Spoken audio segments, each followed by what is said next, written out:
I'm not sitting here talking shit. I'm sitting here talking facts. Whatever we've been convinced of, I think we've been sold a bit of a lie. And then the masculine means to be angry. The masculine means to withhold. The masculine means to suck it up. I resent those statements because I'm raising a 14-year-old boy right now. And I'd be gutted if he wasn't able to communicate how he feels, because how you feel is your superpower and how you feel matters. And if you don't know how to occupy spaces, and we're talking spaces where you call home. Home is with mum and dad. Home is with grandparents. Home is with connected friends and family. Home is with your partner. Home is with your wife and kids. Home is with your brother at work. You've got to be safe. And anywhere you withhold your truth, I question your safety. You mustn't feel safe in those places. Being a girl in a Lebanese family in the early 1980s, there was a really specific mold you had to fit. And Mum was a lover of learning about raising kids. She wants to raise them with a sense of masculinity, but the precious stuff that is bestowed on the boys in our culture and many other European cultures as well really reflects quite some burdens in life for them as well. Some of our boys that don't quite fit that mold start to struggle in the confidence space. And then when boys struggle in confidence spaces, they have a very different coping mechanism.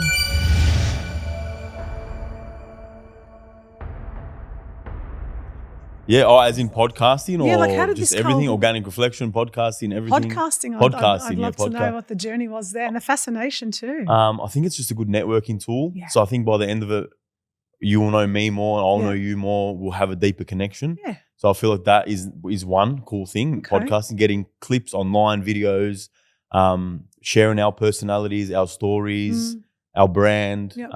But I think for me, so far in the journey, it's been the networking, the meeting people, the connection, getting to have deep conversations with people. Have you always been that kind of guy where you're sort of, seeking that connection with other people? Not always. When did you find that was something that you wanted to sort of explore more?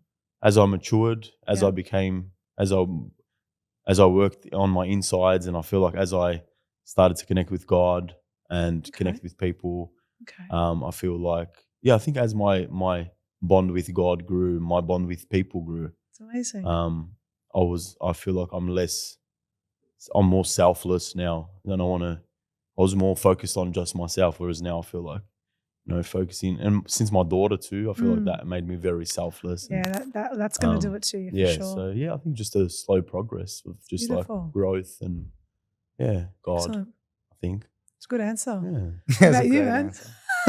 What's a good answer? No, I've always loved people. I love connecting. Through the podcast, I feel like it's usually the dynamic is I'm bringing in the guest, and then Paul gets to know them in the podcast, and then we have this lifelong relationship. And it's well, beautiful. This is probably the longest conversation I've held with Paul, to be fair, because we know each other from the community, from family. Yeah, correct. Your grandmother is, best friends with Alid Hammer, my grandmother. So there's already that sort of intergenerational My first comfort. cousin married your brother. Exactly. Love Mura. And I also had I adore your Auntie Gabby. So I actually had dinner with her 2 weeks ago. Nice. So She's we still have beautiful. that incredible connection because lo and behold, her life through work, I'm the generation or two after her that's actually coming into similar spaces. So domestic and family violence. Oh, I didn't know. But I've taken it into couples therapy now. So cool. which is a little bit like Jonathan, always love the people side of life. And, I once ran a cafe for a very short period of time when I was having a break from my first cycle of therapy. And now coming out of that and coming into the last 4 years of what I've been doing has probably been what's kept me there, is connecting with people. Yeah, nice. It's phenomenal. Yeah, well, I really got to know you through the cafe, really. We were customers there. We knew you beforehand, but that was sort of like I was at an age where we started engaging in conversations. And while you were at that cafe, and we had conversations, obviously we'd talk, and you were telling me that you used to be in therapy, but I never really took it too seriously. I just didn't really understand. I didn't overthink it too much. Yeah. But then now you've left the cafe, you've gotten back into therapy. Absolutely, yeah. So do you want to give us a bit of a backstory on sort of where you've come from? Who is Maria? I know, what that's was nice. childhood like? Oh, so I've actually spent the last probably 3 years writing a book, looking at releasing it probably towards the end of the year, early next year. And it's a sort of a lyrical, poetic lens on touching on intergenerational trauma. So wow. I'm going to answer your question, but I'm also going to touch on, in one aspect, the beauty of coming from such a big, beautiful family while I was a young person, and the lessons that I was able to sort of take away and learn to do things differently. And I think a lot for me has been that I've always been a really energetic child. So I always look at Jonathan, but when you talk energy, you got to think this man sitting right here. Honestly, that's probably what I first sort of, so true. we connected, because the minute I saw you, my dopamine fired, and I was like, oh my God, this is incredible. He's an amazing ball of energy, but a positive kind of energy source as well. And that's what I think, being a young kid, I can take myself back to those moments, remembering, some people being challenged by that level of energy, because being a woman, being Lebanese, and growing up in a family that were probably, from the sense of the patriarchy, much more strict, and having that kind of sort of child rearing in the early 80s. I'll expose my age here. But the beauty of that was I get to take and leave what I don't want, and I get to take what I do want. And one of the most beautiful things is all of the challenges that have been presented to me continue to provide me with a nice platform and a scaffold to have the courage to be the person I want to be and continue to grow. So to take you back, young Lebanese, big family, surrounded by a lot of love, but also a lot of differences. So as I became a teenager, a lot of confusion around, this difference is rejected, that difference is ignored. We have, when I sit in the relational intelligence space, which is my forte now, it's been one of the things that I'm also exploring with other therapists as well, because relational intelligence relies on one super critical element, which is self-awareness. So becoming more self-aware, I've been able to sort of give myself those lessons and being able to give it back to others that I get to work with. So hopefully in some loosey-goosey way I was able to answer your question. Can you explain what you mean by like a deeper meaning of the self-awareness? Yeah, so when people talk a lot about responsibility, being accountable, all of those behaviors, all of those choices rely on self-awareness. If you're self-aware how you impact, let's say, your partner, okay?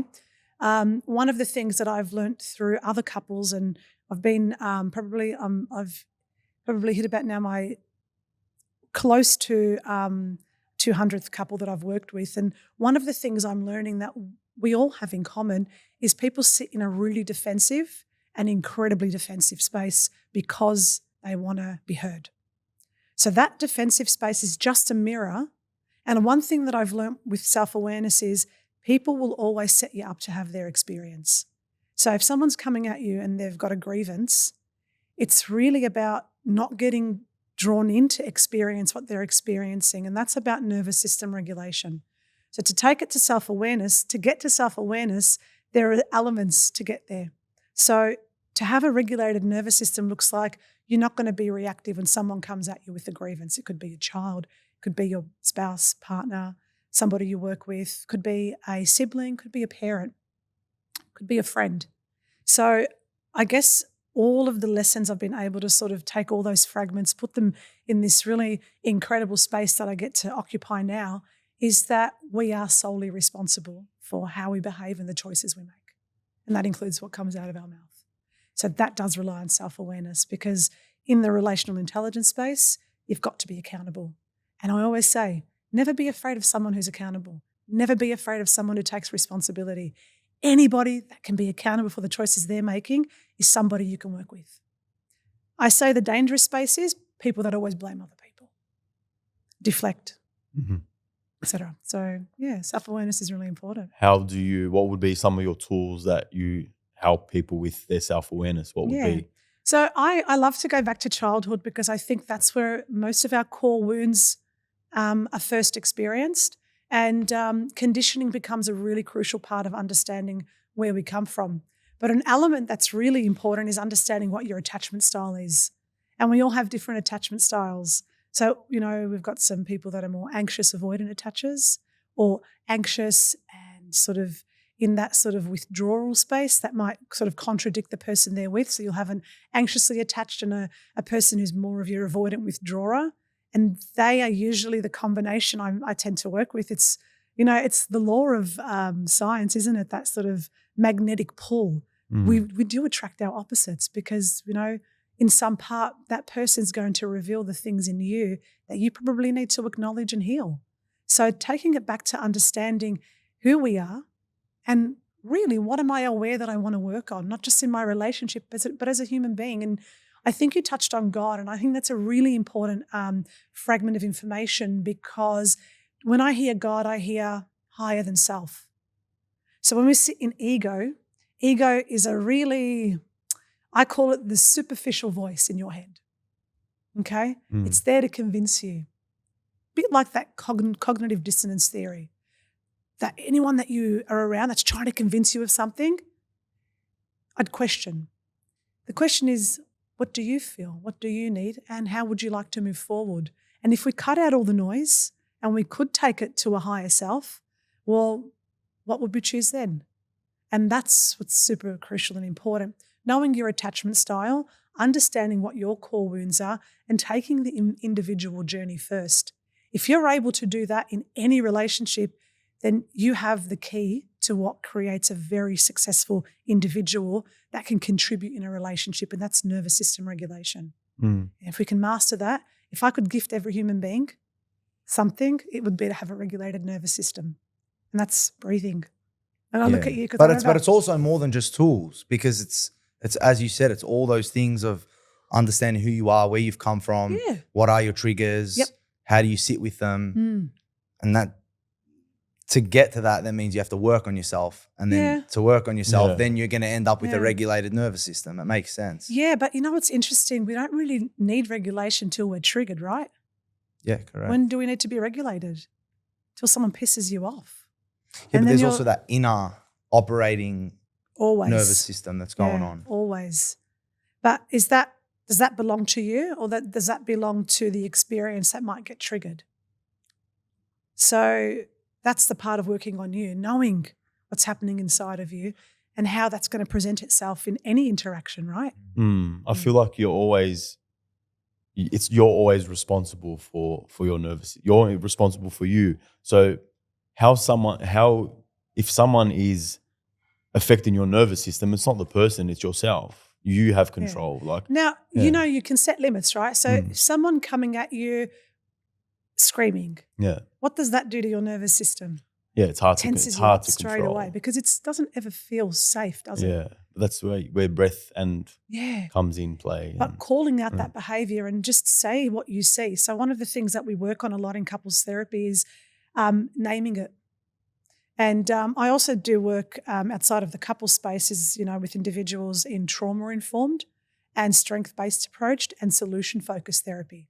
So that's where I also love Jonathan's brain, because this guy's always trying to find a solution from a lens that isn't going to take somebody's dignity away, but how can I use what I've got and how can I use what you've got and how can we make it better? Yeah? And that's what relational sort of connection is. So if someone's coming at you and someone's screaming and yelling and your nervous system locks in, you're allowed to pause and you're allowed to exit and go for a walk and go and get some, fresh air and breathe.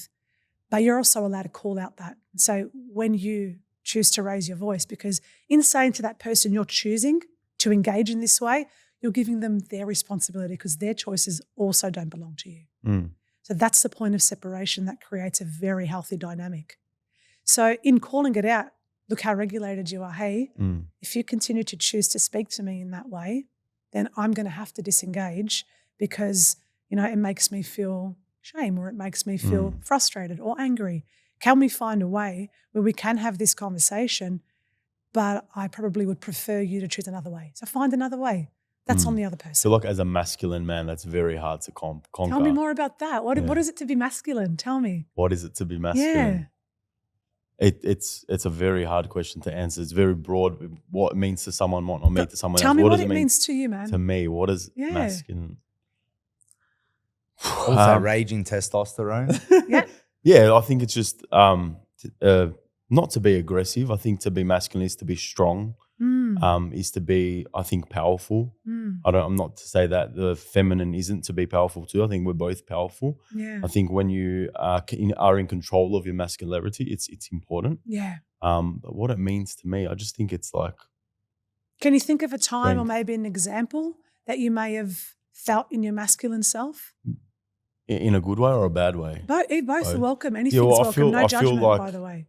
as a Lebanese masculine man, when it's something that I've worked on for a long time, because I have grown up having some anger and you know, some times where I do maybe rage, and I've controlled that a lot in the last 5 years. But growing up, I felt like when you get disrespected, I feel like it's very hard not to rage. But I felt like that was maybe just a reflection and a deflection of myself. Interesting. So maybe there was parts in my life where I wasn't happy, or, you know, part of me wasn't in alignment with my true self. And then you could be easily triggered. So, but when you're confident in yourself and you feel good in yourself and, you know, you've worked on yourself, I feel like it's a lot harder to be triggered.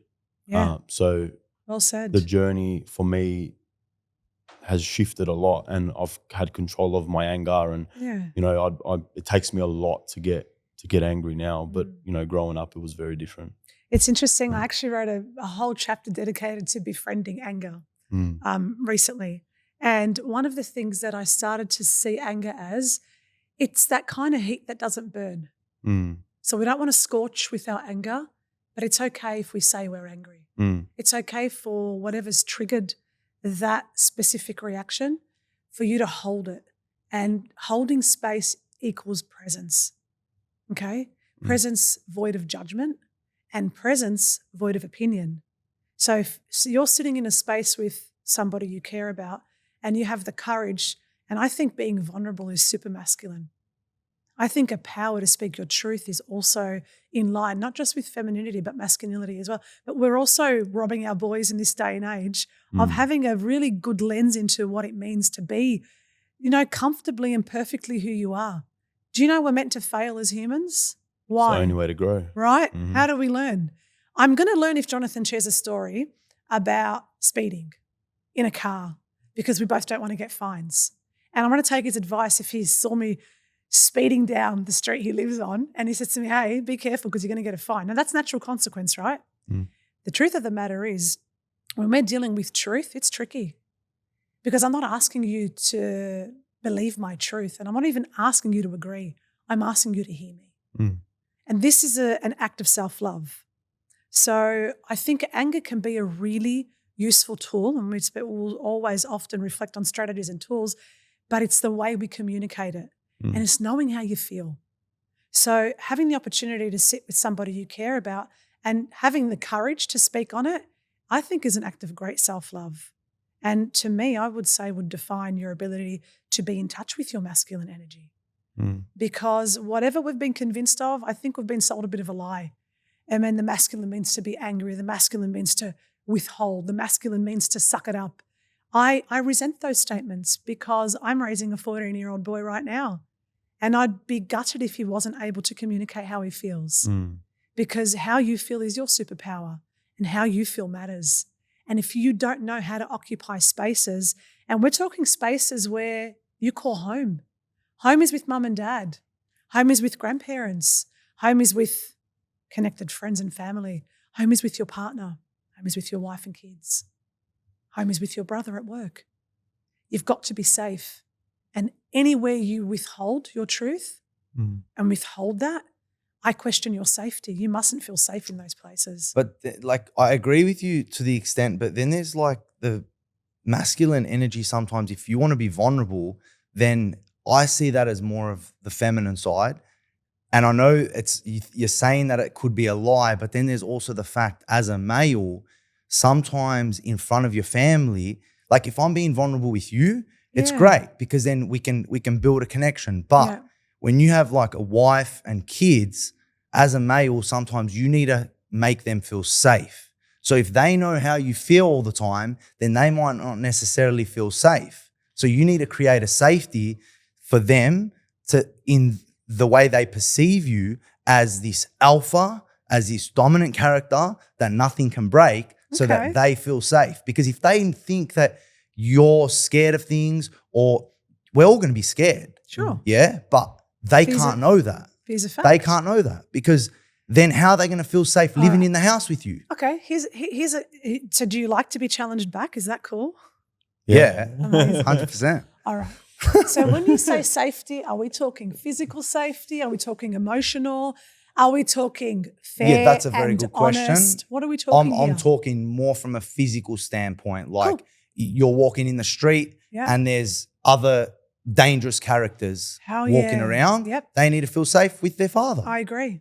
The first person they're going to call in the physical realm, in a physical interaction, is the dad, is the alpha. If I'm not the alpha and my brother is, then they're going to call my brother. There's no point calling me. It's interesting because you're defining something with something else now. So alpha, what does that mean to you? To have a certain vibrato, to have a certain sort of presence, to hold a particular space that feels intimidating? I think I'm What's using the alpha to word you? alpha, but I'm probably not describing it in the right way. I just mean A tribe leader. fully getting vulnerable with your family doesn't need to happen as a male. In the sense of, because then you're getting vulnerable with your kids and your wife, and then they're seeing your weaknesses, because that's what getting vulnerable is. Why do you see that as a weakness? That's a really interesting statement about sharing your human experience as a weakness. Why is it a weakness? Well, it's a weakness in the realm of safety, protecting. Like, are you gonna feel safe with a male that can't fight if there's a situation that requires that? Does that make sense? Here's a question for you. You've got 5 guys up against you and your wife and your kids, God forbid this ever happens. Yes. What then? There's always going to be a situation in life, and we're talking about something that's not necessarily very common either. Yeah, correct. It's not like we're what I want to draw you into is, I don't want to convince you. I want to be able to maybe plant a couple of more nurturing seeds for yourself, so the self-compassion space. So I would probably find that, you're a man filled with integrity. You're a man defined by your responsibility to your family. And when you talk safety, I hear physical. Okay? What I'm trying to press the nerve of is your ability to open up about what you might have fears of. You know what that does? It mirrors permission to the people you're raising.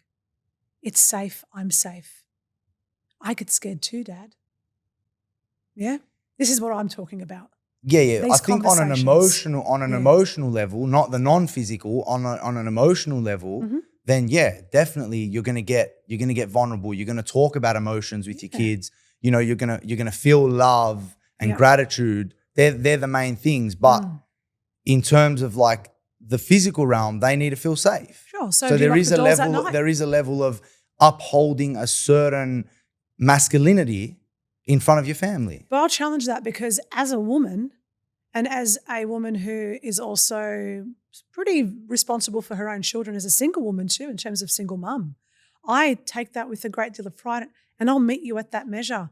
I too want to keep them safe. Am I void of masculinity? Not at all. Does it only define the masculine? Not at all. It's an opportunity to show up for your family the way you feel you want to. And that doesn't occupy a masculine or a feminine space. Actually, it doesn't live there. It lives in your core values. So what I'm hearing is your core values are family and protection. Okay? So this is where I would challenge the notion that to be masculine equals these things only. Not at all. You get to define what masculine means for you. Paul gets to define what masculine means to him. And it is very subjective, because I feel like I'm a good balance between both masculine and feminine. And I'm born very proudly a woman. I'm a girl, and I'm so happy to be a girl. And I want to stray away from sort of more divisive language and come really into this space of just celebrating difference. And that you have 2 beautiful children, and, you know, that's a beautiful responsibility that you take seriously. And yes, protection is part of it. But I don't think you wake up in the morning going, because I'm masculine, it's my responsibility. It's because you're their parent. Yeah, that's right. That's right. I'm not saying it's like a thing that I think about. Okay. But it's something that is there in the background just naturally as a male. Yeah. I got an example. So let's just say and where Jonathan's come from, because I could, like, let's just say if I'm at home at night and there's a noise outside, and I might be scared, right? And my missus is scared too, and my missus freaks out. If I show my missus that I freak out, she'll freak out 10 times more. Yeah. But if I'm like, it's okay, babe, let me go see what it is. I'm not saying I'm not scared, but not telling her, oh my God, I'm so scared, and really expressing that feeling. I feel like if I hold my ground and I'm like, it's all good, babe. Let me, I might be internally scared, but I won't express it to her, because then sometimes if I do freak out more, she would like match that energy times 10. Okay. Because if I need to show her, like, you know, I'm taking control of the situation. If I'm scared, then she's scared. If I'm not scared, she's like, oh, Paul's not scared, so why should I be scared? So you're regulating your nervous system in that moment. That's a beautiful example. Yeah, okay, cool. You've done well. So what you did, you kept your own fear right at bay, because who have you put before you? Your daughter and your partner. Yeah, right? correct. So in doing that, you had choices. Look at the choice you said that you made, because she's going to meet you tenfold, isn't she? Correct. If she sees your fear, and the thing is, it's the unknown. You don't know what the noise is. That's the scary part, the not knowing. But when you come into the knowing, how do you feel? Isn't it a sense of relief? Yeah. Yeah. So this is a beautiful example of nervous system regulation, but also taking responsibility that you are physically more capable in terms of protection. No doubt. Men and women physiologically, it's scientific, it's fact, and there's no argument in my world about, you know, if I've got a guy that's 6'2", that's built like a fucking tower, excuse my French, and we're about to jump into a fight, I'm standing behind him. I'm not standing in front of him. That's fair call. Yeah. And I get where you were coming from before too. But where I'm going is I want to peel back the layers of how do we give ourselves the permission as men to become more comfortable with vulnerability. And I want to challenge the notion that it's not masculine. It is masculine. It is courageous to say how you feel. What's the fear around saying how you feel? It's definitely, you're right. It's definitely courageous. Like it's something that most men struggle with. Even me as a vulnerable guy, a loving, caring guy, I still struggle. I still struggle every single day to show love, to feel love, to show gratitude. You know, that I have to always work harder to actually feel those things. But then that's what makes me think that because I'm trying to get in touch with my feminine side. Yeah. And that's the battle, because I'm trying to feel my feminine side, but I'm not that feminine. Interesting. All right. We can definitely delve into that a little bit more. Did you want to say something? Just the example that I gave before, I feel like you can use that example for multiple situations in life. Like, let's say financially, you got financial stress. If I express too much financial stress, then my missus, I want her to be at home nurturing my child, not having too much stress, focusing on my daughter. Whereas if I start to like pack on stress for her, it tenfold. So if I have financial issues and then I start to express it too much to her, I feel like now it's unnecessary for us both to wear the burden. Like, I'd rather wear the burden maybe 95%, and if I have to share 5%, then I feel like that's better. But if I'm sharing 100% of my issues with her all the time, I feel like then I'm giving her unnecessary stress, and at tenfold. So if I have, like, when she's scared, if I show that I'm scared, it'll tenfold. If I've got financial stress, if I show her financial stress, it'll tenfold. So I feel like, again, it's been trying to be selfless, but I feel like that's, as a masculine, I feel like that's why we hold a lot of things in. You're right. So I've worked for probably about 6 months on Men's Line Australia through Lifeline, which, just shout out, it's a great service for just even men that want to have conversations like we're having right now, and men that are triggered and challenged in relationships. I think it's a really crucial service because we do sort of live in two different emotional worlds.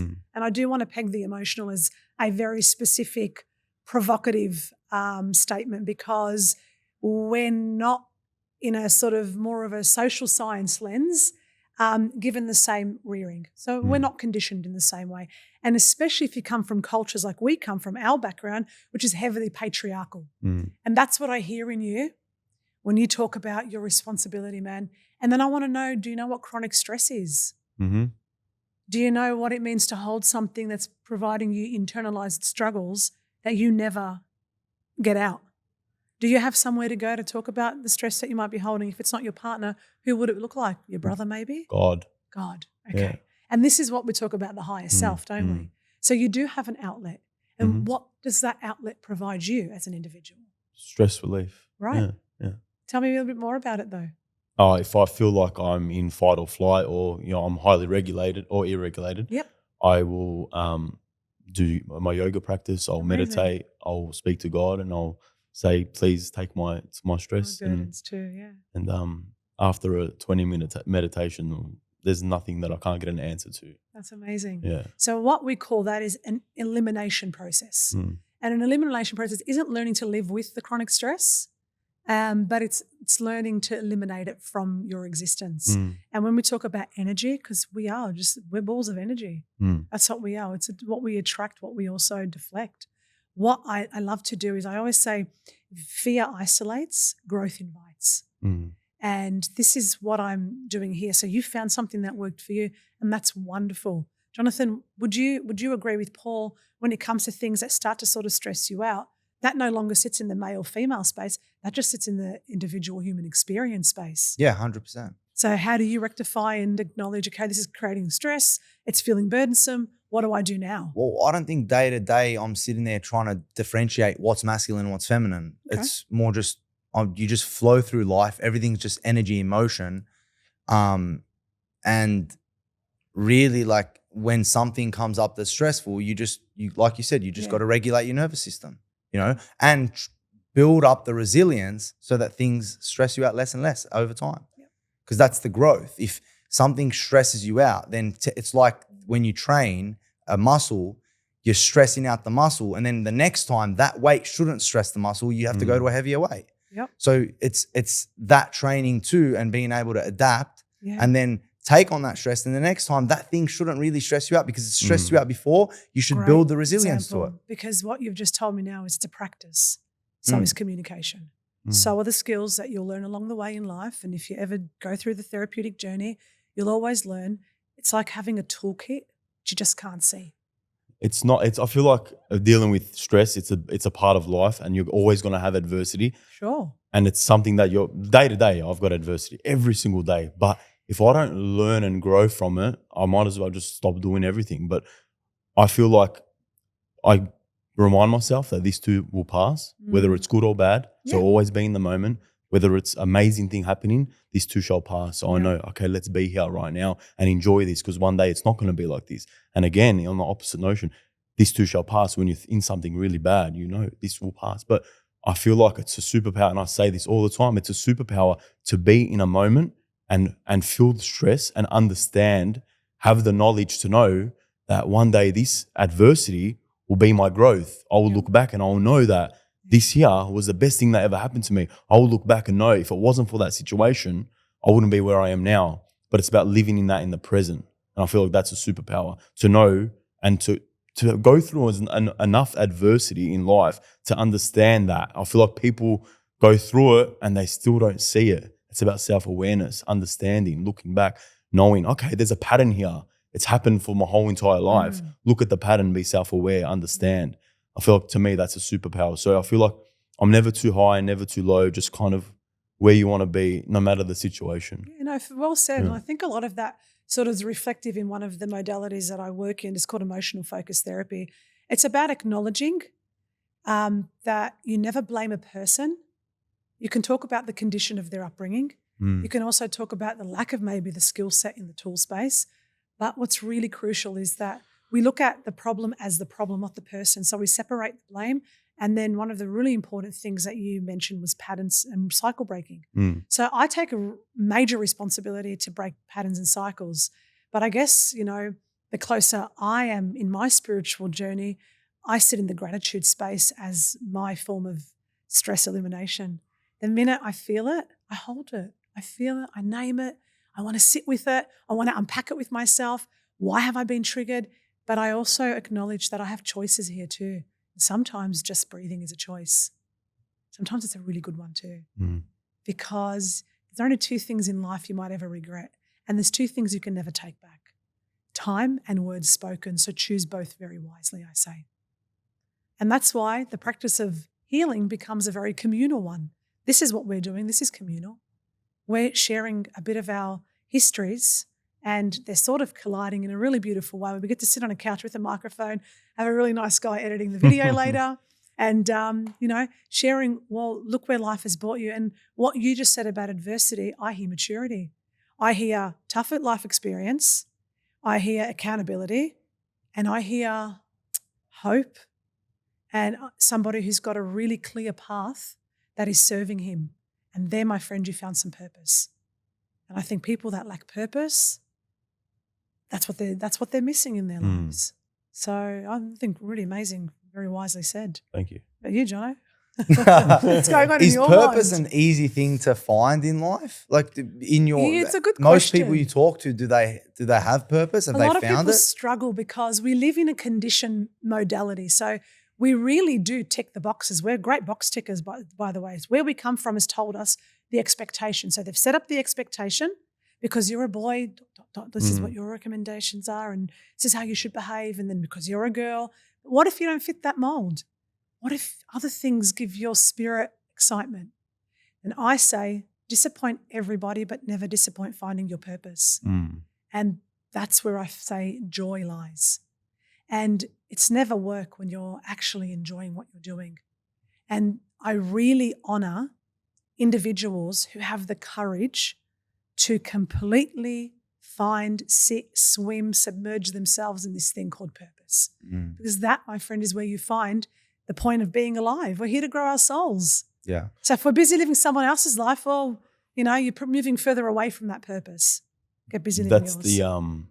That's the question I ask a lot of people, and I feel like the problem is actually money. So sort of. Tell me how. When my question I ask people is, if money wasn't a thing, what would you be doing? Yeah. Because that's your purpose. So no matter what it is, if money wasn't a thing, what would you be doing? That's what I ask people. And That's I feel a great like question. That's a way to somewhat find what your a low level purpose of like the day to day. Like everyone's purpose, like I have multiple purposes, I have a purpose at home, I have a purpose, financially, I have a purpose with God, I have a purpose politically. Like there's so many different purposes. I feel like it's not just one, but I feel like a good one because, we spend 80% of our lives working. So I feel like an important question to ask is that question. Can I ask you a question? Do you feel you found your purpose? I've found multiple purposes, yeah. Okay. I have definitely Which found my one purpose. tickles your fancy and your soul the most? Right now? Yeah, right now. The political purpose. Okay. Which is, and I feel like that runs hand in hand with my religion and God. I feel like I want to collide the two together. Yeah. And does it matter what anyone else thinks about what you're holding right now? Not at all. Why? Because it's my purpose. You're feeling fulfilled, yeah? I know where I'm going, and I feel like in the knowing is the creating too. So somebody once said it to me really well, one of my old teachers. Maria, when you see people ponder, don't be afraid. They're planning. And people that plan, they know where they're going. And that's basically what you're saying now. So I think that's phenomenal because when we talk purpose, we talk soul stuff. When we talk superficial, we talk day to day. I have to wake up, the alarm clock goes off, fine, you're fulfilling a purpose because you're paying your bills. It's a purpose. No one's going to discount that. Having a nice romantic connection, intimate connection with your partner where you make time for that person and you show them they really matter in your life, that's a purpose. What you're talking about, we're going bigger than just the human form. So it's that higher self stuff, which I think is beautiful and phenomenal. Thank you. And now, Jonathan, what about your purpose? Where you said that when we talk purpose, we're talking soul stuff. Is there a direct correlation of something that directly relates to the purpose? Like, give me an example. Not many people have found their purpose, as you said. When you find people that have found their purpose, is it usually directly correlated with something, a life experience, connection with God? People that go down the road of self-discovery. Yeah. People that have the courage to sit in their trauma. It's been some of the most humbling work I've ever done. I still work a night shift. I work a couple of jobs. So I opened my own business. It's called WholeSense. It's a place I provide not just couples therapy, individual therapy as well. And we cover a lot of, trauma-informed domestic and family violence and sexual violence. Some of the most important work I've done to date is working in domestic and family violence. So I work as a telephone counsellor for Lifeline, but also I get to do some shifts with 1-800-RESPECT, another really crucial service in Australia for domestic and family violence and sexual violence, and now workplace sexual harassment. So working in other people's trauma, and to answer your question really clearly, anyone that's taken the time and had the courage to explore who they are and what happened to them, that's what trauma is, man. Trauma is what happened to you and the aftermath of it, how it's impacted your life. So when you have the courage to sit in it, only then can you start to peel away those layers and understand yourself more. And they're the people that usually, stop worrying about the noise of other people. It doesn't really matter. Where does it get you anyway? Got me nowhere. I could sit here and tell you I wrote a book, but it wasn't my memoir. It was touching trauma, understanding how my upbringing impacted my self-worth. How did my upbringing or yours, Paul, impact your ability to have more confidence or to be able to sit with anger but befriend it and understand anger is a secondary emotion. Anger is there to protect you from sadness, man. That's what anger is there to do. If we understand the functionality of why we have feelings, thoughts that you can rationalize with them. Feelings, you can't. You can't rationalize with feelings. They're physical experiences and we need to learn to nurture them. So a lot of the stuff that I say is anybody that's willing to take that journey with themselves is somebody who'll probably find their purpose. Can you get into a little bit of how your upbringing did impact your self-worth? Just to start to go back in time being a girl in a Lebanese family in the early 1980s, there was a really specific mold you had to fit. And I mean, I was lucky. I had a mum who was awesome because she came out here at once, a little bit like your maternal side, really sort of, and even your dad too, much more Australianised. I'd always like to say mum was, because she had the much more easygoing approach and much more easygoing mentality. And mum was a lover of learning about raising kids. So she was reading Raising Boys back in the late 90s, because she had 3 sons she's raising and she wants to raise them with a sense of masculinity, but the precious stuff that is bestowed on the boys in our culture and many other European cultures as well really reflects quite some burdens in life for them as well. Some of our boys that don't quite fit that mold start to struggle in the confidence space. And then when boys struggle in confidence spaces, they have a very different coping mechanism, okay? So when we talk a lot about how did I cope as somebody who felt she couldn't fully know who she was, because who knows who they are when they're 12? That's the point. It's a journey, right? So lucky I had mum because she was a great speaker. From the books to the, I know there was a school of thought, the Montessori school of thought, because I was out of the box. The ADHD, neurodiversity, none of that was spoken about back then. Who said anything about ADHD in the 80s and the 90s? Nobody did. But information we're privileged with, and it is a spectrum. It's a spectrum of presentation. Some will be the same, some will be different, and it is unique to you. So I was always a very energetic child, but the parts of my life that challenged me the most were the patriarchy that my paternal side was a big influence in my life. So that rendered me confused. In one side of my family, my mum's side, who are Sydney-siders, who are way more liberal, who are just unapologetically who they are, gave me a lens that I needed, and that got me through my early confusing adult years because I always was a people pleaser as well. So if I sat with you, Jonathan, and we were the same age, I just want to tell you what you wanted to hear. Great sales pitch. But did I genuinely connect with the message? Who knows? I never asked myself the question. So having the courage to be congruent, and congruence is just true to self, isn't it? It's how do I remain true to myself without abandoning myself to please the person I'm sitting with or the family I come from? And thus begun the journey of the last 25 years. What was the Sydney lens that you speak of? Oh, beautiful, happy-go-lucky, anything goes, just be yourself, you're amazing, we love your energy. Whereas the other side looked like, shh, your voice is too loud. You can't wear that. too much skin. That's enough. So really, I can take it straight back to sort of my grandfather, God rest his soul. His understanding of what a woman's role was heavily influenced and filtered through to his sons. Now, because of my mum, my dad started to pivot as we became adults. God rest his soul too. But the one thing my dad had, superpower thing that I love it now, humour. So he'd take the piss. He'd piss you off because he'd be not happy with you leaving at midnight, because who knows, and people are having dinner till 10:30, 11 o'clock, and then you're going out at midnight.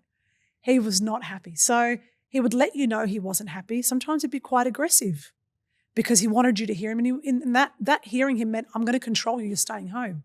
But that wasn't, by the time he's got 5 kids, man. And at one stage, almost all of us were living at the same time at my parents' house, all adults. Like, good luck. That was a losing battle from the get-go. So those things were really challenging as well, because I had one really liberal side. So it's like, how do you reconcile feeling the most amount of love in your life, but also the trauma? How do you reconcile the two? Well, the way I did it was, how can somebody give you something they don't have? Go on, give me $5, but you don't have $5 in your pocket. So that expectation set me up for failure. So when I flipped it and reframed it, they did the best that they could with what they had. And I'll tell you what, they did a damn fine job, because they raised 5 incredible individuals. My 3 brothers and my sister, I am so proud of each person that they are, because they've learnt to sit with who they are and have the courage to stand in their own convictions. And let me tell you, we're 5 different convictions. We're not the same. But one of the things that recently has become a really great school of thought in the relational space, in any relationship you'll hold, the most successful relationships rely on one crucial element, is how do you have acceptance for each other's differences? Not tolerance, acceptance. I accept we're different, and I'm okay with that. And I accept that we might not see eye to eye politically or religiously or as parents. But I'll tell you what, I will always give you the time of day to hear you, because you come with your set of experiences and I can learn something from you, Paul. Same goes for Jonathan. But yeah, hopefully that answered the question a bit about the childhood. Yeah, definitely. Is there any pivotal moments, like moments that you remember that were just like turning point in your life? Yeah. In the younger years? In the younger years, it was being 16 and becoming more aware of my love of people and my attraction to the thing I get to do today, working in the psych space. It's been one of the best, and for me, it regulates my nervous system. Anytime anyone, I don't need a microphone. I don't even need something to stand on. I will lie down, sit down, eat and talk and live it and breathe it. I love it, because if we're all growing and learning, then we're on the course. But people that sit there and they don't believe that they need to learn anything, they're the ones I probably stay away from these days. So being 16 and realising, becoming aware of differences in my family, I felt very different to them. And no one that was like me existed. I didn't see anybody in the church. I didn't see anybody like me in my family, immediate family. I didn't see anybody like me in my extended family. But I do believe I'm a child of God, and I do believe I'm on purpose. I always had that, because Mum's a super spiritual woman and I came from a really spiritual family. So I've always had a great relationship with God, and I read a really great book called Conversations with God about 20 years ago, and it gave me a really stark self-acceptance that, man, if God loves me, then who's going to dare to stand against me? Good luck. No problem. I will pave my own way. It came with some heartache, because sometimes people don't always align themselves with the journey that you're on. And that's good, because if you're challenging people, that's a great thing. What does the other side of a challenge look like? A lesson. And that's why I love mistakes, and that's why I love failure. And they're just opportunities to learn. That's all it is. Reframe it, you know? Yeah, I think it's almost the story of life. Just fail, learn, pick up, keep going. Immerse yourself in as many experiences as possible, because the experiences is, you know. As a young builder, yeah, ballsing up and taking on some big jobs, and every time me and my brother would make a financial mistake or a mistake on site, we would look at it as a blessing, because we're like, oh, we're so young and we're still, early in the space and we're making mistakes. So every time we make it, let's say we make it a $20,000 mistake. It was like, thank God. Good on you. We're here now. We're never going to make this mistake again. Let's make as many mistakes as we can, as quick as we can. So then we're the best builders that we can possibly be. So every time there was adversity with building, we looked at it as a blessing, as okay, perfect. Lucky this was only $1 million job, not a $10 million job. Later on, we're learning for later on. So I feel like, like I said, every time there was a mistake, we were like, hey, like what a blessing. That's a great blessing. perspective because you should take your show on the road on that one and speak to other people in your industry because one of in the men's mental health space, we work with Inkalink as well. And what we provide Inkalink is free counselling for boys on the job site. Oh, wow. And what we want to always encourage is a mindset, isn't it? It's like, when I worked in addiction for a little stint of time, the best lesson I got from that was, give me the worst addict in your mind. It's just about where you channel your energy. Great. Addiction's it's a superpower. Yeah. But go lift weights instead. Go find something that the purpose is going to fulfill you, not harm you. That's all. And I feel like in the building space, that's that concept, you don't find it, Paul. I have 3 brothers in the building game too. And there's never a dull moment. But, using your spirituality and merging that with your gratitude, then the wisdom starts to come and flow very easily, doesn't it? But how much does it hurt you when you're in the lesson?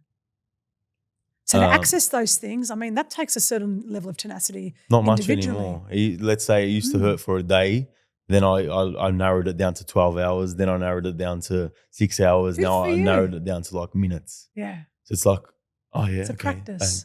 But it's practice, it's experience, it's knowledge, it's wisdom, spirituality, it's understanding. So how can we access the tools that serve us the most in the moments that are the hardest? And for me, I would always liken my form of meditation is a little bit of sort of music. So I know we've spoken about movement, but sometimes I just listen to the violin because it will just do something when I'm feeling the most triggered. That's all. What do you think it is that controls people's choices? Because I feel like choice is such an important part of life. Like, example, if I had a father and he was an alcoholic, severe alcoholic, and I can my choice is to follow in his footsteps, or I take the choice to look at him and make sure that I'm never like that and make sure I'm completely different. What is it that shifts the person's choices? Like, is it just their whole entire, how do we affect? So we have to look at choices and the relationship it plays. So in the subconscious world versus the conscious world. All we really are is the thousands of choices you make a day, you wouldn't think about it. Getting up, brushing your teeth, washing your face, combing your hair, kissing your partner, kissing your child, getting dressed. They're all the subconscious, I call them the motor mechanics of getting on with your day. But when we speak in the emotional space, we'll go back into self-awareness. Choices matter when you can take responsibility for how you impact. So if you can understand a choice can look one way if you choose that way versus another choice in the same moment for the same, issue, then you can change that course of that choice drastically. So I sit in the power of choice. So, I've worked with a lot of neurodivergent kids in sort of some of the anxiety realms. So a lot of what I do in the individual therapy space is anxiety management. So what we understand is choice and finding another way. So if you made this decision today, and you're like, that did not serve me. I did not get out of that situation what I wanted from my choice. What could I have done differently? So find another way. That takes self-awareness again. So when we're able to raise our children where we don't shame them and we actually connect the message, I can see that you made that choice because you were hungry, especially when they become old enough to be able to communicate back what they're mirroring. Because, they say that children are just mirrors of their parents. So I can say to you that if from a young age, if you want to be mindful of what choices and the role choices can play in parenting, well, then I would use it in your everyday language. When you choose to throw that off the high chair, I'm going to have to choose to take it away from you. Do you see what you're doing there? You're empowering the child with agency. Children that have some agency from a young age are able to develop emotionally in a much fitter way than children who are shamed or just things are snatched and not explained. So I take choices all the way back to our childhood. I didn't feel like I had a lot of choices growing up. I felt restricted, and not that I've got full-blown pathological demand avoidance, but I don't ever like anybody to tell me what to do. I never feel like physically and emotionally okay. I like to be asked though. So maybe if you reframe it into a question, I'll choose to meet you at the reframe. Do you see the difference? Choices are very powerful, but they come from within us. So we do control them, don't we? What do you think, Donna? Yeah, I think we definitely get to control our choices, but sometimes if we're disconnected from self, then we're acting out of unconscious behavior, and then you're not really making your own choices. Can you give me an example of when you might feel disconnected and then when you might maybe reflect on being sort of, I shouldn't have reacted that way? Well, it's more just when you're in I guess we're most of the time we're in an unconscious state, but more just like when you're not thinking too much, you're more just doing. You're more reactive, essentially. So you don't have a calm central nervous system. Right. A regulated nervous system. Correct. So guess what? I will always choose responding over reacting. So I practice this thing called O therapy. So with my children, I've got a 16-year-old daughter as well. And, it's never a dull moment. They'll come to you with stuff that challenges you on a good day. So how do I tackle that without being reactive? I listen.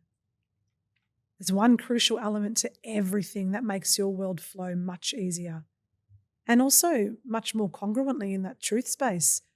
Just listen first. Maybe don't speak first. Ask for more information. Seek them. Seek more knowledge. I've got a Post-it note stuck on my mirror in the bathroom. Sometimes it falls off, but every now and again I put it back up there. Ask, don't tell. Because if I come in asking first, then I'm learning about them because they don't know who they are to answer my questions. So I take that as a lesson in relationships as well. If you're feeling reactive, regulate your nervous system. Ask more questions then. Sometimes asking questions is a way of getting that person also to become more regulated because they'll see that regulation in you and you haven't flipped your lid. You've actually gone, I didn't realize that made you feel that way. I'm wondering, are there other times that you felt that way as well that I'm unaware of? What have you done then? You've given the person some dignity in the conversation. Reacting removes the dignity in that interaction. And if your intention is dignity and it's aligned with your core values and integrity is one of them, then I ask every individual, doesn't matter who they are, but what are you doing that's contributing to the dignity of this relationship? Yeah, this is like deep communication skills. We're not taught that. No one's taught that. No, we weren't. So then how do you spread that awareness? Like how do you get people, is it something you implement in schools and can it be taught? Absolutely. Can communication be taught? So a while ago, I was working for a great organisation called U-Turn Anxiety, and she's been trying to penetrate the school system so we can teach children emotional regulation. Don't worry about teaching them crayons and drawing and colouring in. The younger we teach our children to regulate their nervous system, then we give them a great platform and a great superpower that you talk about. I think everything starts there. So, yeah, that would help. But what we're doing now is a way of, exposure. Yeah. And we have access to information now that we've never had before. Yeah. So I think just keep having the conversation. Pump your Instagram and social media. I'll pump mine. My whole thing is I've recently taken up some speaking gigs. So I'm on the Speakers Bureau for the Pride Centre. And one of the reasons they book me is we talk about what it is to come as immigrant children.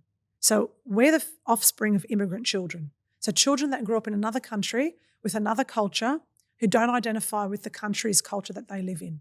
So it's absolutely paradoxical. It's paralyzing when we break it down. But what I got to do was learn, it's using our words is a power, isn't it? So the more people we can access in learning that it's okay to feel confused. It's okay to feel like I don't quite know where I'm going. But if I stay in this mechanical sense where I'm just ticking my boxes, I'm never going to get to that other place. I'm never going to get to that sort of, self-fulfillment. So what I always say is take it back. Take it back to going down the, rabbit hole of what do I want and who am I? So again, exposure is key. And the more people that you can speak with and that will align with your message, that's purposeful, isn't it? And I think that's destiny. I'm not a very quiet person on a good day. I was, we were at Mum's for a barbecue on a couple of Sundays ago, and a controversial name was dropped. I do not want to drop it now because we'll all get into it, but we're not here to do that. And Dan Andrews. No, not Dan. No, absolutely no. I wouldn't give that guy. I wouldn't waste bat my our time. eyelid. No, I'll tell you after the podcast. But the best part was I was fiercely opposing the majority. But that didn't silence me. That gave me more of a sort of ammunition to hold my ground because I've done my research. I'm not sitting here talking shit. I'm sitting here talking facts. Can we talk about this? Can we? Yeah, we can. But for the most part, No, there is I no don't feel right or comfortable wrong. to talk about. Okay. Huh? Okay. For the most Doesn't part, there is exist. no right or wrong. It's just That's right. it's fun. That's the whole. I don't think anybody I thrive at in home those found it situations. I fun. love Well, heated do you know, conversation. I have a very interesting relationship with religion. I love identifying as a Catholic Maronite. I am proud to be Catholic Maronite. But I also take it seriously to the point that love, mercy, forgiveness is at the center of my religion, my practice of it anyway. So when people throw Christianity around and they're being divisive and then they're excluding people, then I feel resentful towards that because it's never been about exclusion.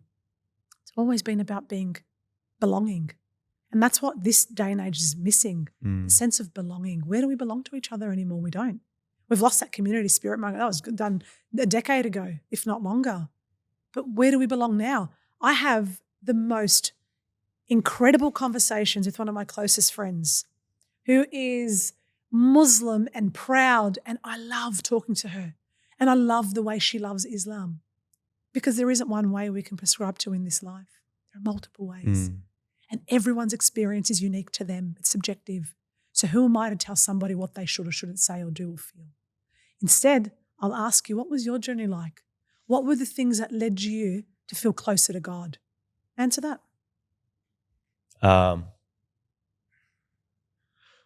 The things that led me to be closer to God. I've had experience. What's my experiences? So I think the major experience was with, to be honest, was about 5 years ago. I had experiences with afterlife, like people that had passed. Wow. So for me, that was groundbreaking kind of experiences where it shifted the whole direction of my life. And then it was like the how, the what. Like I started to ask questions, started to work on myself. So yeah, it was I'd physically been touched by another entity, and it was intense, very intense experience. I believe you. For me. And it shifted my whole life. Yeah. Wow. Yeah. Maybe I invite you on my podcast next time and you can tell me your story. It's a cool story. It's a beautiful. cool story. It is. Well, I didn't know that, Paul. That's pretty phenomenal. And I would never have, not that I guessed, but I would never have imagined that was where the answer was going. That having sort of, that kind of really incredible experience. And this is what's been your message to becoming closer. I think it's incredible. What about you? What was your thing with God? For me, it's like growing up, taught religion, but never really understanding it. And then probably just the adversity, like, the times in life that were the toughest. I like to sort of put it in an easy way for people to explain, to understand, is like heaven and hell is something that exists in this earth, in this plane. Yeah. And when you're at your rock bottom, or you're experiencing, or you're subscribing to negative frequencies, the devil, however you want to portray it, then you're going to be living in hell, So, experiencing the lows, subscribing to things that were probably, lower things that lower your frequency, things that are against, what your soul desires, then you start to, you're going to experience living in hell on this earth, whether it's the physical inside your brain, your self-talk, what you're listening to. You start to attract everything in that realm. You're attracting the people in that realm, the experiences, the interactions. And, and then from there you got, you got two choices. You can either just, continue living that life, or you can change the direction, Exactly. make better choices, Yep. start respecting yourself, Yeah. start respecting God. And then I feel in turn, like when you respect yourself, God respects you. And then God can have the experience through you. And then when God is having the experience through you, it's heaven. You start to experience the self-talk changes, the experiences change, the direction changes, just everything. And it starts with simple stuff. It starts with like what you see, what you hear, what you put in as food, the basic stuff. Like I agree. That's how we're interacting with everything. One of the things when you say God, I hear honesty. So for me, God is that sort of incredible source of honesty. And growing up again and not always receiving that message as something, it's more about, just people please, or having that sort of conditioning play some part in the growth space. But the interesting thing is I've watched, men that I've idolized when I was a child, and now as an adult, I'm like, God, the biggest liars. So it's interesting, isn't it? When the closer you do get, you start to see things a lot clearer and things feel like they make a lot more sense. So they're all signs of being on a pathway that is sort of that self-fulfilling prophecy. And, it's something that I prescribe to, but we don't have to agree. I can just tell you good luck on your journey, and any part of that you feel I might be able to elevate it, you know where to find me. Genuinely, I mean that. But yeah, I'm always up for a great argument. But I don't like to argue with people that haven't done the research or the homework. They're the ones that I struggle with and I probably won't communicate with, especially if they're, having just an opinionated statement. That's all. But I think that anything that divides us is dangerous. That's my self-belief. And that's one of my core values. Inclusion is my main core value in my life. I like to visualize it in a way where like you look at like life as in layers, right? And each layer is a frequency, right? When you're operating at certain frequencies, you're attracting certain things. As you just keep working on yourself, working on your self-talk, what you listen to, what you hear, filtering out the shit, you can raise your frequency. And then when you're in a high vibrational state, you don't even have to argue with anyone because you're not attracting those energies. You're just chill. And you're probably the cause of the argument just as much as they are, in a sense. So if you're operating at a high enough frequency, then when someone says something to you, it doesn't become an argument. It just becomes a conversation. Exactly. And a really healthy debate. Yeah. I've got to, sorry, go on. No, I just feel, just to touch on your reflection is what you are. So anything that you're receiving is just who you're being, essentially. So if I'm in a low frequency, a low vibration, if I'm, feeling negative, eating shit food, angry, non-forgiven, then I'm going to receive that back. It's a mirror. The world is a mirror. So essentially if I feel like things are starting to spiral, I know, oh shit, instead of thinking I need to work on everyone else, it's like, no, I need to look within, start to work on me. I'm the problem. You've got to look at yourself as the problem. It's interesting because at WholeSense, one of the philosophies comes from this really sort of the person knows best mindset, that real strength-based approach. So I'm sort of not here to tell you, I'm here to ask you for you. Does that make sense? So maybe questions you've never actually asked yourself or explored before. And I think that too opens up the opportunity to understand, oh, actually, yeah, that does make me feel that way. But some people, we're all, so I liken it to a bit of everyone's got a gaping wound and we're all bleeding on each other. People should just attend to their own wounds. If we tend to do that, we tend to look after ourselves best. It's the age old, you do need to look after yourself in order to be of service to anybody in your life. Correct. So it is about coming back home to self. And when we understand what triggers us, what bothers us, but also what excites us. And, a lot of people say, what do people fear the most? Joy. I agree with that statement on so many levels. What do you mean by that? Sorry? People are more afraid to be fulfilled and feel joy when they're in perpetual cycles of disappointment, anger, shame, grief, guilt, and we start again. Shame's a big one. And it's really important to understand that if, guilty is I've done a bad thing, shame is I'm a bad person. People that sit in shame, it's a dangerous place to sit in because that becomes your pattern and that becomes then a victimized role that you play in your own life. And when you talk about the things that you think, that's where it starts. But that also takes accountability. I need to be accountable to myself first before I can be accountable to the world. And that's why it's so important and crucial to work on yourself. And that's why I do believe in the process and I believe in it wholeheartedly. And, I have all different kinds of, racial backgrounds, different presentations of couples. And I've even recently worked with a polyamorous trio as well.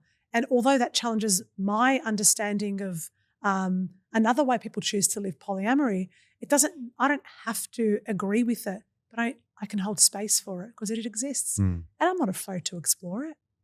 So fear, I'll say it again, it isolates, growth invites. So always be invitational.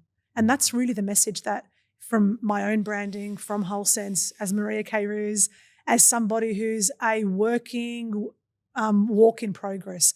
I'm a walking work in progress, but I'm also human. I don't always get it right, but I'll tell you what, I'll try really hard to always show up for the people that I have the privilege of working with. And anyone I work with, I'll ask for some divine intervention as a self-practice and as a therapist. Allow me to be a vessel of guidance, safety, and comfort because nobody comes to therapy when they're feeling great about themselves. So I welcome the pain and let's honor the pain because that's all it is. When we don't have the language and all we have the language of is blame, then I just want to reframe it. Blame is an expression of pain. Now can we look at it differently? And why are you in pain? And breaking that information down is crucial. But everything always comes back to you. Everything. And that's a really, really, really neither masculine nor feminine thing, is it? It's a human experience across the board. Yeah, for sure. They say that every therapist needs a therapist. I have one. I think she's a phenomenal human being. And I've on and off, but I've, for the better half of about 4 years ago, I went through really, I would say borderline nervous breakdown. And that was my experience of becoming closer to God in the spiritual sense. Didn't mean I went to church more. It actually meant that I started to honor myself as a child of God. And I started to become really conscious of my mind, my body, and my soul. And how when the three intrinsically work together, how beautiful the life experience can be, even in the challenging moments. And I welcome to be challenged. And I'm always open to learning. But I do humble myself. We are no more or less than each other. And we all deserve the right of dignity. And anything, philosophy, school of thought, religion that dehumanizes or takes away any human being's right to dignity, I'll always have a problem with that. Because that's our God-given right. What was therapy like before 4 years ago? Like, because you're saying 4 years ago you went through that nervous breakdown, you started to see yourself as a child of God. Was therapy harder So I went to that? uni straight out of high school and I went and did an undergraduate in psychology. Then I jumped on the board and did intellectual disability studies, where I then really specialised in the disability space. I worked with male sex offenders. It used to be called statewide forensics back then. It was a lockup facility for men under the age or boys under the age of 18 that were notorious sex offenders. And that was a really sort of important space for me to be in. And then from there, I was able then to explore, do a Masters of Counselling, do another undergraduate. So I just kept going. So I kept learning. But what was happening to me, I wasn't aware of at the time that life was still happening. And school was never going to be my greatest teacher. Life experience has been in spades. If I can touch the pain today that I felt 4 years ago, but I do it with a lot more sort of affection and love than shame and blame. And I'm accountable. I was making choices too. And how could I do it differently now?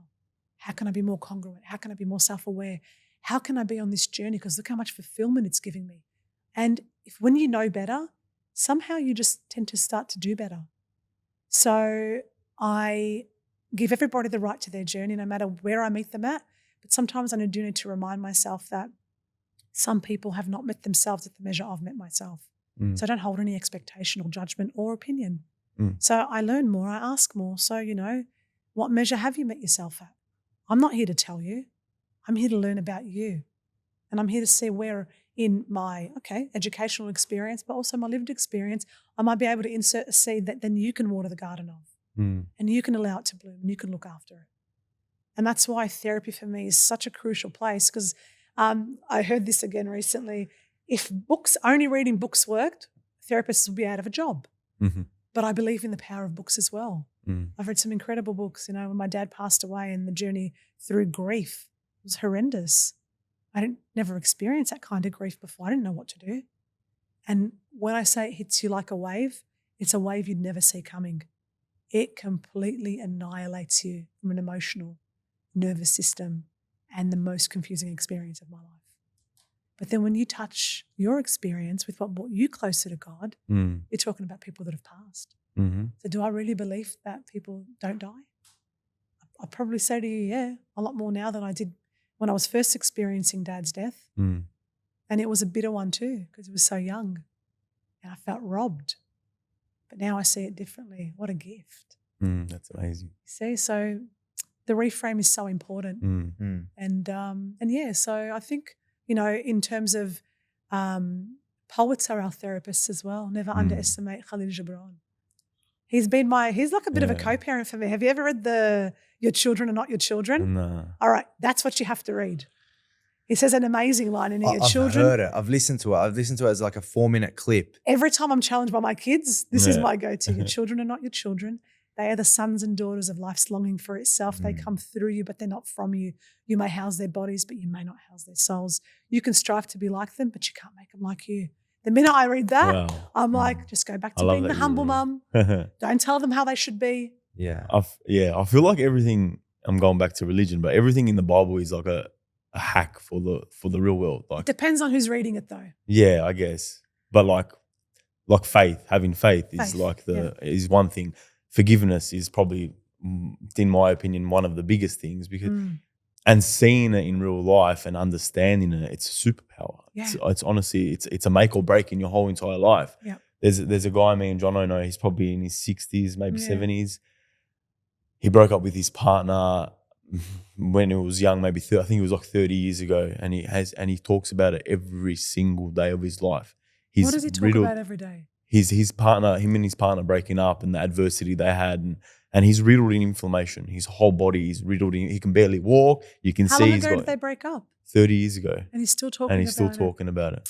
And he's riddled in inflammation. And we were there trying to convince him to forgive, but you could clearly see that his heart was black from this situation. And the one thing he needed to do to move forward with his life was to forgive. And you could see that one decision not to forgive completely changed his life in a negative. Whereas if he just decided to forgive, he's doing it in a way where I feel like he feels like not forgiving is hurting the other person. That's what it looks like from an outsider's perspective. He's trying to get back. But really the only person he's hurting is himself, and understanding forgiveness from that level. Like, you're never doing it for the other person. It's a selfish thing to do. You're doing it for yourself. So understanding that it's a beautiful lesson when people get there, isn't it? It is. It's definitely. never a gift you give somebody else. No. It's a gift you give yourself. Yeah. You know, a really important part of that story for me is anger becomes contempt if you don't have a good relationship with anger. And then contempt breeds a poison in you. It's like it is poison, literally. Contemptuous to the other person, but it's killing you. Yeah. It's like, you know, it's like me keeping your peace over my own turmoil. Yeah. Why would I do that? It sounds absolutely ridiculous. You're trying to poison another person by eating the poison yourself. Exactly. That's basically when you said his black heart. Yeah. I fear for people that can't sit in pain. And that sounds like it's been a relationship trauma. And relationships go through different kinds of trauma. You know, PTSD is a thing. That's what I can feel from that example you've just given. That's some tough, you know, it must take a lot of energy to hold that much anger towards somebody, I say. I think use your energy wisely elsewhere. You know, I think religions put, like, it's there, or not just religion, but it's faith. Like the word faith is like meaning to just, having faith in the process. Yeah. So no matter what the thing is or what the life experience is, you can move forward from, because you have faith that this is all happening for the greater good. Who's greater good though? For yourself. That's right. And the world and everyone around you. Because if you're somebody who's conscious and who looks after himself, what does that put out into the universe? Guess what you do? People see that. You know how important visibility is? I feel a little bit like in our culture, there's more of us that need to be more visible. And that's through these expressions of conversations. Because if somebody watching it, Paul, that's also in your industry, that also hasn't come from a childhood or a teenage year where people was his forte and he's bounced off people's energy the way Jonathan did, but has come to some sense of, centeredness, then you might help that guy that is sitting behind that telephone and who watches a 3-minute video of you speaking about the pressures of working in the construction industry, which I don't think we talk enough about, suicide in construction. Because that little bit of time and work I did on Lifeline too is something that is quite serious. So I think exposure is key, visibility is key. So if they see a healthy man, then they can see what healthy looks like. But their own version of it too. It's a subjective experience. But you having the courage to speak on the things you're passionate about gives somebody else a voice and to find that courage too. And this is why visibility in all walks and shades of life becomes imperative. I take it as a responsibility to where I come from. And that's why intergenerational trauma and me have become a really beautiful, close ally together. I want to know what my grandmother carried. I want to know what her mother's traumas were. I want to know what's been passed down through the generations that without even knowing subconsciously has harmed me. But I want to break cycles, you see. But to break cycles, I have to know where I come from and what's gone down. And my journey is different to yours because I'm a woman in our culture. And women in our culture traditionally have been silenced. My grandmother didn't get to have her dreams and fulfill her passions the way I get to sit on this couch. But I take that seriously. I stand on her shoulders of all of her unrealized dreams and the potentials that were never, got to come to life. So I'm here not alone. I'm here because of the ancestors that I come from, the good, the bad, and the ugly. That's what I say. And I accept them all, but I accept them all to do better and be better because they existed. So I take Dad's death now as a token of absolute gratitude that I had him for as long as I had him. And he was very human, but I got to do things differently from his humanness. But the things he did amazing, like his generosity, people that I don't know, and I promise you I might see them at like the local grocery store, and they'll be like, they'll recognize me. Are you Sam's daughter? I'll be like, yeah. Did you know that your dad did ... and share a story? I'm like, he'll never die. How can he die with that generosity? With he came out here to Australia at 16. They forged his, sorry to the Australian government, they forged his birth certificate, and he came out here at 16, no language. Wow. Talk about barely any support. And he was able to build an empire. And I don't mean by a business. I mean spirit. If you knew who my dad was and his love of the Hadra, for example, before he passed away, then that man was like on another level. Wow. He was ready to go. We didn't know it and we didn't want it. But it isn't that I didn't know what I had when I had it. I just didn't know I was going to lose it when I did. And that's that beautiful intrinsic relationship I have with death now. But his lessons, they don't die. His stories, they live.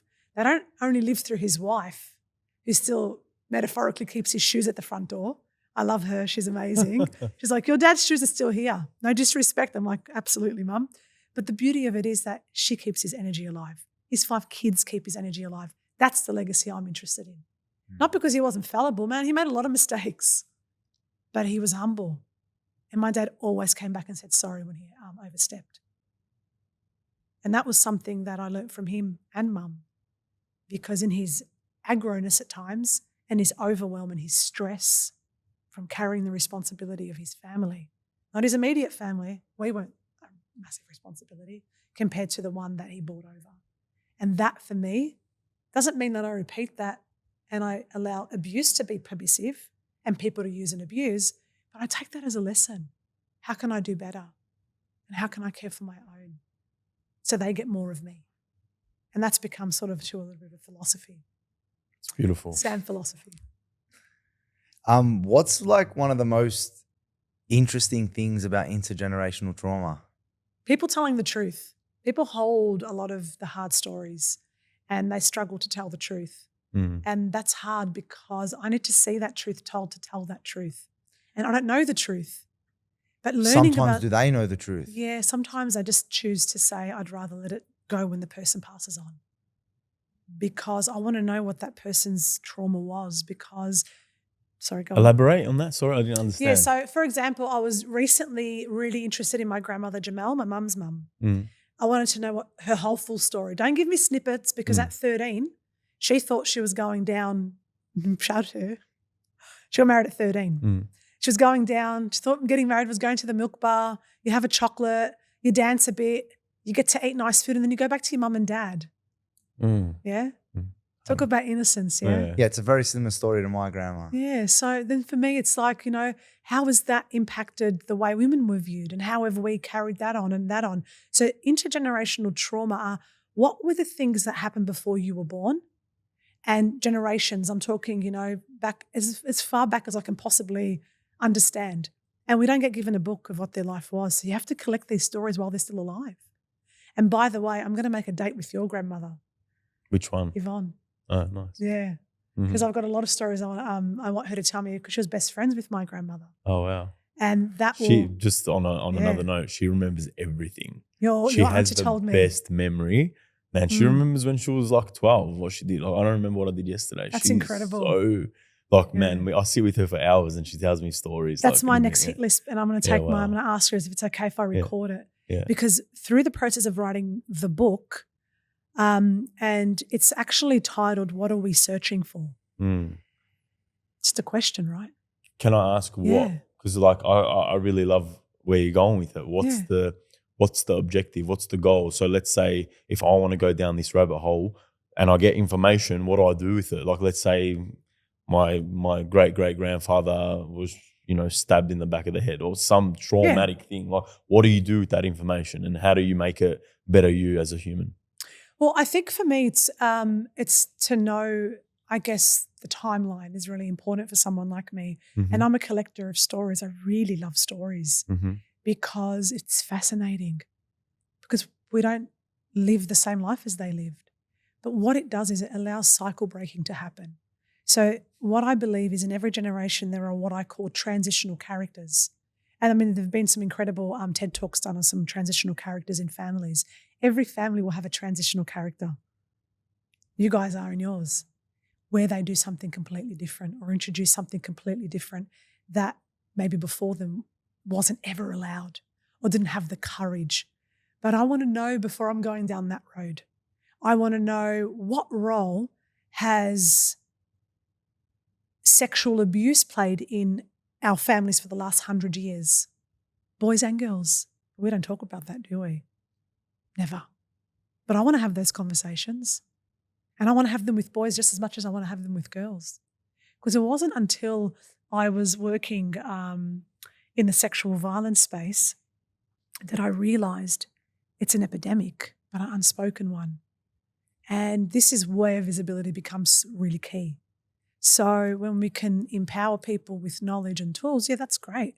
But who's prepared to tell the story? So intergenerational trauma is about understanding what harmed our families as well. So we can be the cycle breakers and the transitional characters that introduce, unapologetically, new ways, healthier ways, and more honest ways.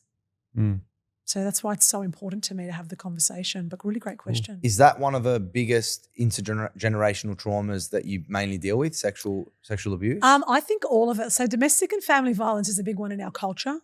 I think, Lebanese culturally, historically, has normalised it. The man is the man, the woman's the woman. Again, we'll tap in the patriarchy there. It's a very man-driven sort of society. And in a lot of respects, it's been, it's shifted So it's different to what it was 50 years ago for sure. Of course, we can acknowledge that with exposure, information, and, a lot of different movements becoming sort of, more accessible. Women having careers, is a big one, because just the generation before me, the expectation was woman stays at home and raises her children. But what if she doesn't have another choice? Or what if she really wants, and she's really intelligent, and she really wants a career? Why would it be okay for another human being to stop that person's growth? We don't have the right, but we can explore. We have the right to explore more. So I just say reframe it. If you feel like control's at play, because control's a massive element in our culture, okay? I'm not demonizing it. I'm working with it. I want to know more about it. I want to know what role that plays in your relationship. What do you feel entitled to? And I always meet entitlement with humility. And one massive word that I haven't dropped yet, which I'm so surprised because it's like another pillar of the philosophy, empathy. You're raising a daughter now. You've got two. How much do you want to empower your girls to have self-love and confidence and intelligence? Everybody's born with a skill. Go get busy figuring out what you're good at and then grow your money. Money's not a problem unless you think it's a problem. Anybody, anywhere. Anybody, anywhere. Anybody, anywhere, what? Can make something from nothing. Yeah. But it's the way that we see ourselves in this world where we belong. 100%. So that, again, I strongly align myself with your idea around the power of thoughts. But then you guys are accountable to raise a next generation of beautiful, young, and I hope empowered women. And education is key. Education is freedom, but not just in the books. It's about what conversations you're not afraid to have with them. How do we sexually keep our girls safe so that we don't have people perpetrating against them? That's a conversation. How would you have that with your girls? These are very important conversations to have. And I think they're conversations that we probably should have with you potentially on a future podcast. I think it'd be very important to touch on the communication, touch on how do we speak with our especially daughters, about that stuff, sexuality, and how do you tackle that? Because it's something that we've got to learn, and I think a lot of people need to. There's some amazing. There's a gorgeous African woman. She's a teacher for a class. If I find it, I think my son and my daughter has it. I'm going to send it to you both. It's a song she teaches the kids. I think they're in grade 5 or no less. Maybe they're about grade 3. And it's a song about safety, physical safety, and about what parts of your body nobody can touch. That's where we start. Yeah. Cool. Simple song. Yeah. I think I've heard it's hilarious. My wife and my mother-in-law sing it actually. And we can take the piss out of it, but that's exposure. And then your daughter will sing it as well. And what does that exposure do? Educate and inform. The problem is we haven't, even our boys, we haven't given them the words. And this is where we fall short as parents then. If we give them the words, then they have access to that tool. Stop. Yeah. Stop is a powerful word. Okay. We're almost out of time. Amazing. Did you had a page out of your book that you wanted to read? Do you have it with you? You know what? I'm so spoilt for choice. I don't know. Maybe I'll read a couple of the chapters' titles. Yeah. And if there's anything either of you feel perfect. more, I can always read the introduction. No, read us a couple, and I think it's cool if we. How long is it before someone can purchase the book? I've got it with the publisher right now. They're just editing it, and then they'll make an offer, and I'll probably get more information then. Yeah, beautiful. Yeah, but it's been a really beautiful journey though. But it's been a journey with myself. So I've got a chapter called "The Hunger Beneath the Question." Just he's saying, see you. Okay, so I've got a chapter called "The Hunger Beneath the Question." And every chapter starts with the same question. What am I searching for if I'm not searching for peace? So the book is called What Are We Searching For? But my whole intention writing it was, guess what my end game is? I just want peace. I remember when I was house searching after going through a separation and then a divorce, and I wanted to get a home for the children and I. And I remember walking in, it's all about energy, isn't it, when you walk into a space? And that's why I love Homey, because home is all about intention. Right? And I had that privilege to learn more about your why. Because there's the who, the what, the when, and the why. But your why, phenomenal. But anyway, we'll get that another time. So there's the chapter, The Hunger Beneath the Question. There's a chapter, When Love and Silence Coexist. And then there's the introduction. I can just give you that short snippet. That's probably the best one. Okay. So it's been a labor of love. I'm sure, what would you think of if you were going to talk about a labor of love? Something that you bleed into, you pour your heart and soul into, and then all of a sudden you're shit scared to release it because you've just put your soul on paper and in words. So that was a big part of my acceptance of what I'm putting out there. And then once it's out there, you can't take it back. Yeah, exactly. All right. I don't know where I've put the introduction. Here it is. What am I searching for if I'm not searching for peace? This question found me one day, not in stillness, but in the chaos. It arrived not as a whisper, but as a confrontation. For as long as I can remember, I lived inside a body that never felt safe, a mind trained to anticipate danger, and a spirit forced to shrink to survive. My world was shaped by stress that felt like home, by conformity that buried my truth, and by deprivation that taught me to hunger for love, safety, and a sense of self. There was no peace, only survival. No truth, only the performance of someone who could belong. No freedom, only the invisible walls of expectations and fear. This is not a memoir, and I'm not here to tell you the story of my life, but I will tell you what it taught me. I'll share the truths that only reveal themselves after your soul has been cracked open. I'll tell you what I've learned about healing, about love that doesn't hurt, about reclaiming yourself from the ruins of a life built on lies. This book is for those of us who have been loyal to suffering without realizing it, who have survived families, systems, and stories that told us to be small, silent, and obedient, who have searched for meaning in all the wrong places because we never knew peace was something we could claim, not as a reward, but as a right. So no, this isn't about my past. It's about what I found inside the wreckage and what you might find too. Wow. It's beautiful. I love that. So That's epic. it goes to some darker places, but really comes back to the light-filled spaces. And it takes the reader on a journey that I hope, for whatever it's worth. The last chapter is actually a love letter to the reader. I can't wait to read it. Yeah, I'm looking forward to giving you one of the first edits of the published book. Thank you. I think it's very much in line with where you're at in your life now too, which is beautiful. Thank you Maria, so much. Thank you. Pleasure. We love you so much. And I love Thank you you guys so as well. much. And thank you for being the next generation of the voices we have so desperately needed. Thank you. Thank It you. was Awesome. nice to connect with you on Yeah, a you too, deeper Paul. level. We've known each Appreciate other it. very surface level, but Yeah. I feel like we can get a bit deeper now. Thank you. I appreciate it. Thank you. Look forward God to seeing bless. you. You God too, bless. man. Thank Lots of you. love. Awesome.